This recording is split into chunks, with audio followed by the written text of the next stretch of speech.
जय हिंद दोस्तों, मैं आसिफ बड़ौला स्वागत करता हूं आपके अपने यूट्यूब प्लेटफॉर्म पे। तो बांग्लादेश से बहुत बुरी बुरी खबरें आ रही है क्योंकि वहां पे आज के डेट में तख्ता पलट हो चुका है। गवर्नमेंट फॉर्मेशन के भी कोई दूर दूर तक निशान दिख नहीं रहे हैं कि वहां पे गवर्नमेंट फॉर्मेशन करेंगे या नहीं करेंगे। तो बहुत सारी प्रॉब्लम से बांग्लादेश आज के डेट में जूझ रहा है। तो इसी बीच में जो सबसे बड़ा कंसर्न ये उठता है कि वहाँ पे 1 से 1.5 करोड़ के आसपास हिंदू पॉपुलेशन जो वहाँ पे रहती है, तो उन वहाँ पे माइनॉरिटी की संख्या में ऑलमोस्ट 7% और 8% के आसपास वहाँ पे माइनॉरिटी रहती है, जिसमें से 1.5 करोड़ हिंदू भी हैं। टोटल वहाँ की पॉपुलेशन जो है 20 से 25 करोड़ के आसपास पॉपुलेशन है। तो आज के डेट में जिस तरह से प्रोटेस्ट जो है स्टार्ट होते हैं आरक्षण के अगेंस्ट में, उसके बाद फिर जाते हैं गवर्नमेंट के अगेंस्ट में। आज के डेट में गवर्नमेंट का तख्ता पलट हो चुका है, शेख हसीना ने रिजाइन दे दिया है। तो गवर्नमेंट का जो स्टार्टिंग जो गवर्नमेंट के अगेंस्ट में था, गवर्नमेंट वहाँ है नहीं है, तो कंप्लीट अराजकता में बांग्लादेश पूरा का पूरा बांग्लादेश रह रहा है। मिलिट्री वहाँ पे रूल है। तो इसके बीच में उनका जो नेक्स्ट टारगेट है, सारा का सारा गुस्सा जो निकल रहा है लोगों का, जो कुछ वहाँ पे अराजक तत्व भी हैं, बहुत सारे कट्टरपंथी है जो पहले से ही एंटी हिंदू एंटी इंडिया जो उनके अंदर सेंटीमेंट था, उनको लगता है इंडिया मतलब एंटी हिंदू होना। तो हिंदू जो बांग्लादेश में रह रहे हैं, तो एंटी इंडिया जो भी उनका सेंटीमेंट होता है, जो इंडिया के अगेंस्ट में हिंदुओं के अगेंस्ट में, तो वहाँ की माइनॉरिटी के ऊपर निकालने लग जाते हैं। ऐसे बहुत सारे इंसिडेंट आ रहे हैं। वहाँ पे आइस्कॉन का टेम्पल था जिसको डिमोलिश कर दिया गया। ऐसे बहुत सारे वहाँ पे बहुत सारी चीज़ें तो ऐसी है जिनको वहाँ से निकल के बाहर आ ही नहीं पा रही है, क्योंकि वहाँ पे आज के डेट में सोशल मीडिया साइट जितनी भी है, फेसबुक, व्हाट्सएप, ट्विटर, सारे के सारे जो है गवर्नमेंट ने कैप्चर करी हुई है और गवर्नमेंट उन पर बैन लगा रखा है, क्योंकि वहाँ पे आज के डेट में 300-400-500 से ज़्यादा लोगों की डेथ भी हो चुकी है। तो बहुत सारी प्रॉब्लम से आज के डेट में बांग्लादेश जूझ रहा है। तो ये हालत है जहाँ पे मुस्लिम मेजोरिटी में रह रहे हैं, वहाँ पे माइनॉरिटी का ये हालत है।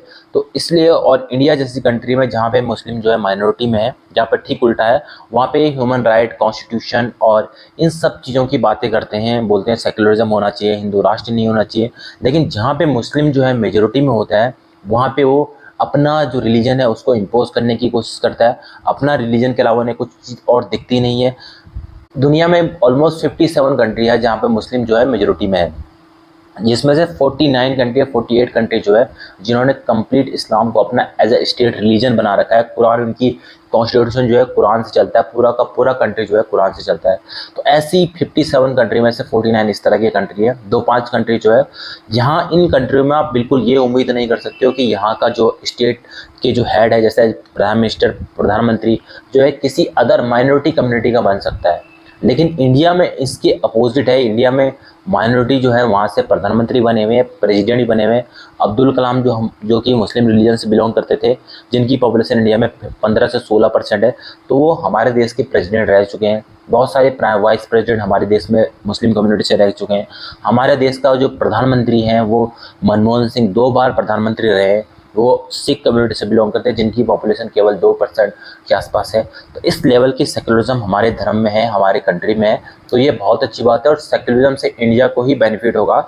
लेकिन मुस्लिम को ये बात समझनी होगी कि जहाँ पे वो मेजोरिटी में है, कहीं ना कहीं वहाँ पे वो अपनी रिलीजन की बातें करते हैं और दूसरे रिलीजन के बिल्कुल भी नहीं सुनते। तो इस चीज़ के ऊपर भी उनको ध्यान देने की ज़रूरत है। और जिस तरह से बांग्लादेश में आज के डेट में हो रहा है, उससे एक चीज़ और सामने आ रही है। कोई भी इंडिया में जितने मुस्लिम जो उनके लीडर हैं या जो भी स्कॉलर हैं, वो बिल्कुल भी इस चीज़ के ऊपर बात नहीं कर रहे हो। कंप्लीट इस चीज़ को डिनाई करने की भी कोशिश कर रहे हैं कि इस तरह से कोई हरकतें जो है आज के टाइम बांग्लादेश में हो भी रही है। तो ये कंप्लीट हिपोक्रेसी दिखने को मिलती है। अगर कहीं भी वर्ल्ड में जो है, जैसे कि इजराइल में हो गया, अगर वहाँ पे मुस्लिम के अगेंस्ट में कुछ हो रहा है तो पूरी की पूरी मुस्लिम वर्ल्ड यूनाइट हो जाता है उसके लिए।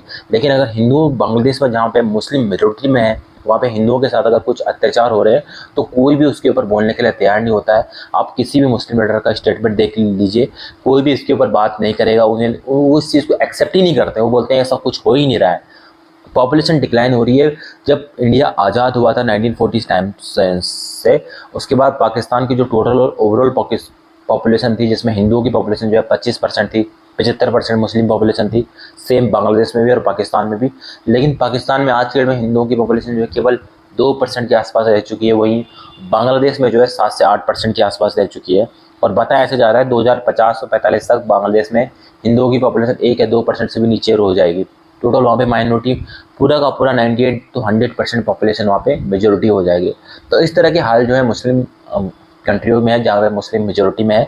तो इनको इस तरह से सोचना चाहिए कि भाई ऐसा क्यों हो रहा है, कहाँ पे दिक्कत हो रही है। रिलीजन में अगर दिक्कत है, रिफॉर्म करने की ज़रूरत है।